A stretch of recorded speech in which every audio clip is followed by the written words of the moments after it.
I don't care about my legacy, leave no trace. I care about my grandkids, though. I care about what they think about me. I want them to know that I did my best.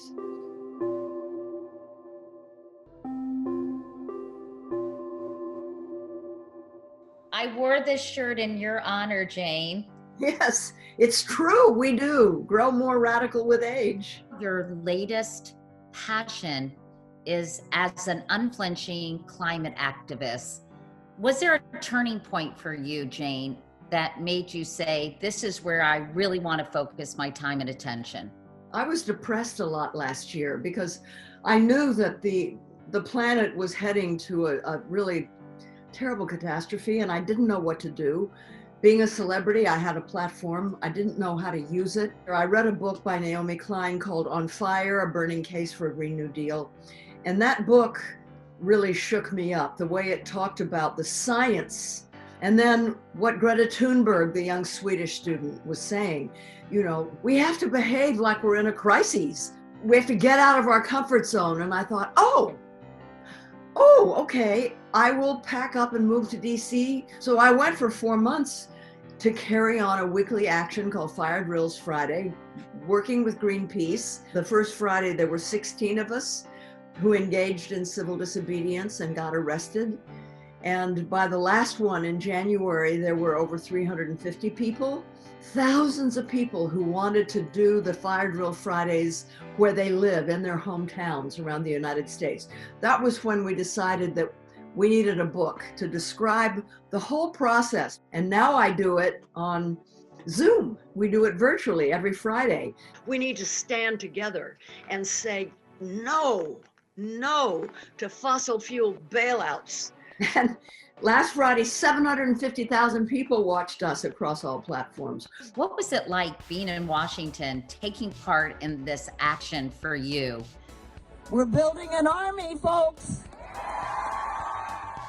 It was the happiest time I've ever had in my whole life because I was 100% immersed in this effort to combat the biggest problem that humanity has ever faced. I knew that I was doing everything in my power that, to do, and that felt really, really good. What motivates you to stay so active and so involved? Well, I like sleeping, and I couldn't sleep if I wasn't doing all I could.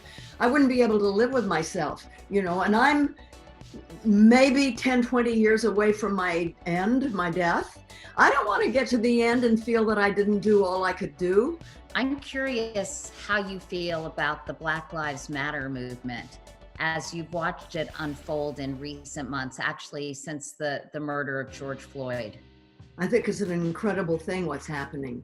And it's different than it was in the 70s with the Black Power movement.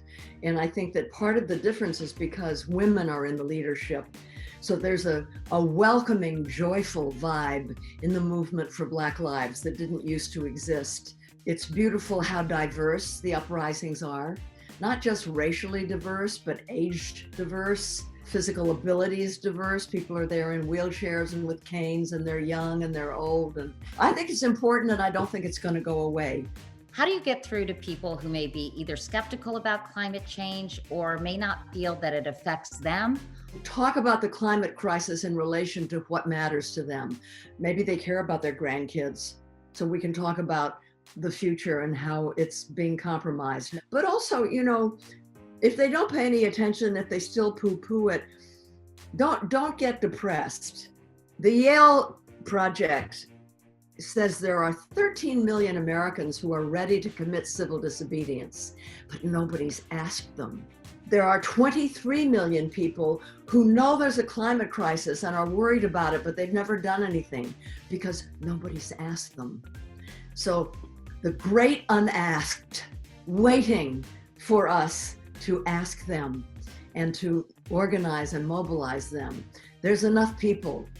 So try to persuade your recalcitrant head in the sands relatives and friends. But if you don't succeed, there are enough people out there that we can mobilize. We just have to do it. There are simple things that we can do to help mitigate the damage that's being done by climate change.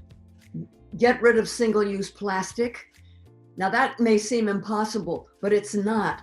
All of these things now are they're made out of sugar or hemp.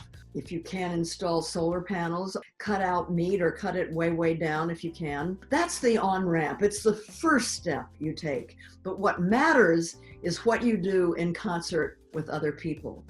Before we go, Jane, I want to ask you about Grace and Frankie. How much fun have you had working with Lily, who you've known, Lily Tomlin, since your 9 to 5 days? I love Lily. And I love Sam Waterston and Martin Sheehan and June Diane. I mean, we have the best group of actors and writers and producers. They all, by the way, came to DC and engaged in civil disobedience and got arrested. Isn't that great? We get along really well. It's a set full of love. We're going to go back to work mid-January, and it's our last season. I'm very sad. Hello! Hello! Hello! What kind of animal treats people like this? Do you not see me? I think this show has been really important to show, people over 50 living full, vibrant lives. Do you get a lot of feedback about that? It gives women hope. One of the byproducts of doing this and getting arrested 5 times is that I knew that there were going to be all those women out there and some good men who say, well, my God, I mean, she's 82. If she can do it, I can do it.